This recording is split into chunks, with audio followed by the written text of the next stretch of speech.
أعوذ بالله من الشيطان الرجيم بسم الله الرحمن الرحيم ذلك عيسى ابن مريم قول الحق الذي فيه يمترون ما كان لله أن يتخذ من ولد سبحانه إذا قضى أمرا فإنما يقول له كن فيكون وإن الله ربي وربكم فاعبدوه هذا صراط مستقيم فاختلف الأحزاب من بينهم فويل للذين كفروا من مشهد يوم عظيم۔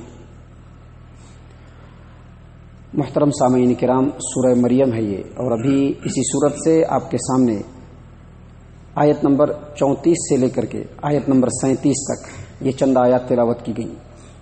معزز سامعین کرام، ابھی جو دروس سورہ مریم سے آپ کے سامنے پیش کیے گئے، ان میں اللہ تبارک و تعالیٰ نے مریم اور عیسیٰ بن مریم علیہ السلام دونوں کا تذکرہ بڑی تفصیل سے فرمایا ہے، اور کل جو درس آپ کے سامنے پیش ہوا اس میں ہم نے پڑھا، اللہ تبارک و تعالیٰ کے کلام کو سنا، اس میں اللہ تبارک و تعالیٰ نے بتلایا کہ جب مریم علیہ السلام نے عیسیٰ علیہ السلام کو جنم دے دیا اور جب معاملہ کمپلیٹ ہو گیا تو عیسیٰ علیہ السلام جو کہ بالکل ابھی دودھ پیتے بچے ہیں، گود میں اٹھا کر کے اپنے قوم کے پاس آئیں تو قوم کے لوگوں نے، جیسا کہ عام طور پر ہوتا ہے، ان کے اوپر الزامات لگانا شروع کر دیے، ان کو برا بھلا کہنا شروع کر دیے، بدکار ثابت کرنا شروع کر دیے۔ تو اللہ تبارک و تعالیٰ کی ہدایت کے مطابق مریم علیہ السلام خاموش رہیں اور اشارہ کر دیا عیسیٰ علیہ السلام کی طرف کہ اس بچے سے پوچھو، میں کچھ نہیں بول سکتی، میں روزے سے ہوں۔ اشارہ کرنا تھا عیسیٰ علیہ السلام کی طرف کہ فوراً عیسیٰ علیہ السلام گود میں ہی بول پڑے، بچے ہی تھے، بول پڑے، انی عبداللہ، میں اللہ کا بیٹا ہوں، میں اللہ کا بندہ ہوں، انی عبداللہ، میں اللہ کا بندہ ہوں، اور اللہ تبارک و تعالیٰ نے مجھ کو کتاب دیا ہے، نبوت دی ہے، اور میں اللہ تبارک و تعالیٰ کا رسول بن کر کے آیا ہوں، اور اپنی تمام صفات کو بیان کی جو کل آپ کے سامنے پیش کی گئی۔ ان تمام واقعات کو بیان کرنے کے بعد اللہ تبارک و تعالیٰ نے فرمایا کہ ذالک عیسیٰ ابن مریم، یہ عیسیٰ علیہ السلام کا اصل قصہ ہے۔ ذالک عیسیٰ ابن مریم، یہ عیسیٰ بن مریم ہے، یہ ان کا قصہ ہے۔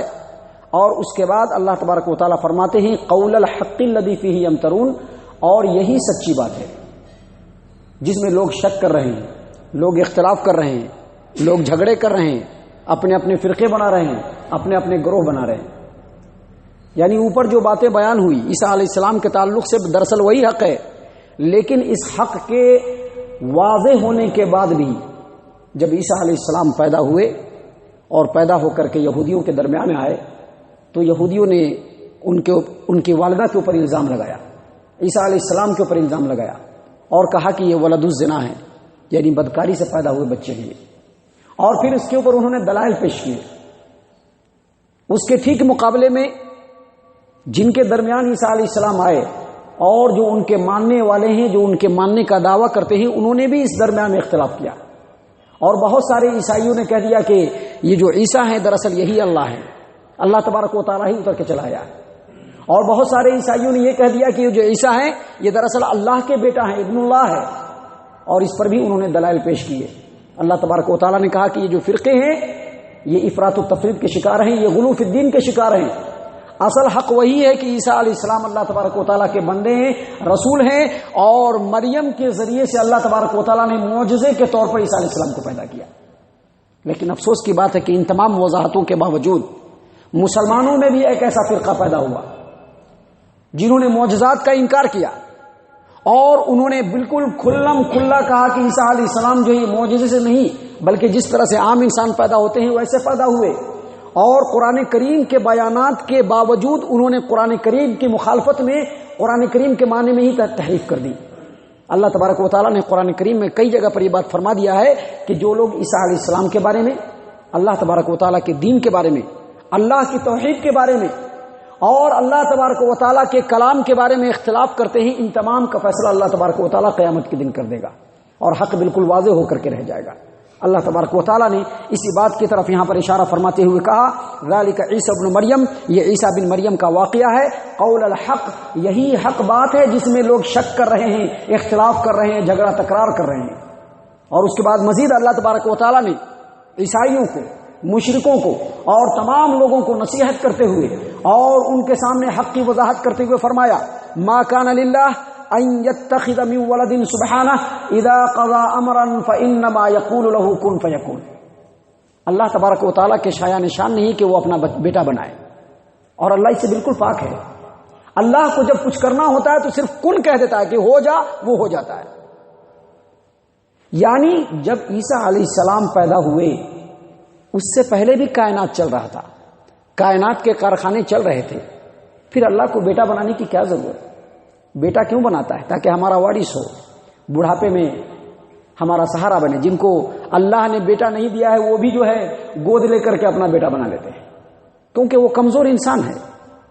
حالانکہ گود لے کر کے بیٹا بنانا اور اپنی طرف منسوب کرنا شرعی اعتبار سے جائز نہیں ہے. آج مسلم سماج و معاشرے کے اندر بہت سارے ایسے لوگ ہیں جو اپنے بھائی کے، اپنی بہن کے بچے کو لے کر کے گود لیتے ہیں اور پھر اپنی طرف منسوب کرتے ہیں اور کہتے ہیں کہ یہ ہمارا بیٹا ہے، یہ ہماری بیٹی ہے. یہاں تک کہ جو ہے جو ڈاکومنٹس ہوتے ہیں اس میں بھی نام لکھا جاتا ہے کہ فلاں ابن فلاں. حالانکہ اللہ تبارک و تعالیٰ نے قرآن کریم کے اندر واضح طور پر فرمایا ہے ادعوہم لآبائہم هو اقسط عند اللہ. کسی کو بھی غیر باپ کی طرف منسوب نہ کرو، جو اس کا باپ ہے، جس کے نطفے سے وہ پیدا ہوا ہے اسی کی طرف منسوب کرنا ہے. یہ سماج و معاشرے کے اندر ہے، ان چیزوں کو درست کرنا ہے. تو اللہ تبارک و تعالیٰ دراصل اس آیت کریمہ کے ذریعے سے بتلانا چاہ رہا ہے کہ انسان کو بیٹا اس لیے چاہیے، یا مخلوقات کو بیٹا یا بیٹی اس لیے چاہیے کہ اس کا شریک کار بنے، اس کے کندھے کا سہارا بنے، اس کا سپورٹ کرے، بڑھاپے میں اس کی نیا کو پار لگائے. لیکن اللہ تبارک و تعالیٰ کو ان چیزوں کی بالکل ضرورت نہیں. اللہ تبارک و تعالیٰ کو اگر کچھ کرنا ہوتا ہے تو صرف کن کہتا ہے، وہ ہو جاتا ہے. اللہ ایسی کمزوریوں سے پاک ہے کہ اس کا بیٹا مقرر کیا جائے، اس کا شریک مقرر کیا جائے. عیسیٰ کے پہلے بھی کائنات چل رہا تھا، عیسیٰ کے بعد بھی کائنات چلتا رہے گا. اللہ کا حکم ہمیشہ قائم و دائم رہے گا. اللہ کو نہ بیٹے کی ضرورت ہے اور نہ ہی کسی شریک کی. اللہ تبارک و تعالیٰ نے اسی بات کو یہاں پر فرمایا ما کان للہ ان یتخذ من ولد سبحانہ. اللہ کو شایع نشان نہیں ہے کہ وہ اپنا اولاد مقرر کرے، اور اللہ اس سے پاک ہے.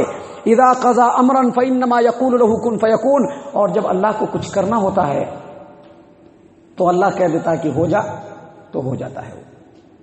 اور اس کے بعد اللہ تبارک و تعالیٰ نے مزید فرمایا کہ عیسیٰ علیہ السلام کا بھی قول ہو سکتا ہے، محمد صلی اللہ علیہ وسلم کو بھی حکم ہو سکتا ہے. مفسرین نے دونوں باتیں کہی ہے. اللہ فرماتے ہیں وَإِنَّ اللَّهَ رَبِّي وَرَبُّكُمْ فَاعْبُدُوهُ هَذَا صِرَاطٌ مُسْتَقِيمٌ. اے میرے رسول آپ ان لوگوں سے کہہ دیجئے کہ بے شک اللہ تبارک و تعالیٰ جو ہے وہ میرا بھی رب ہے اور تم لوگوں کا بھی رب ہے، لہذا اسی کی عبادت کرو، اسی کی عبادت کرو.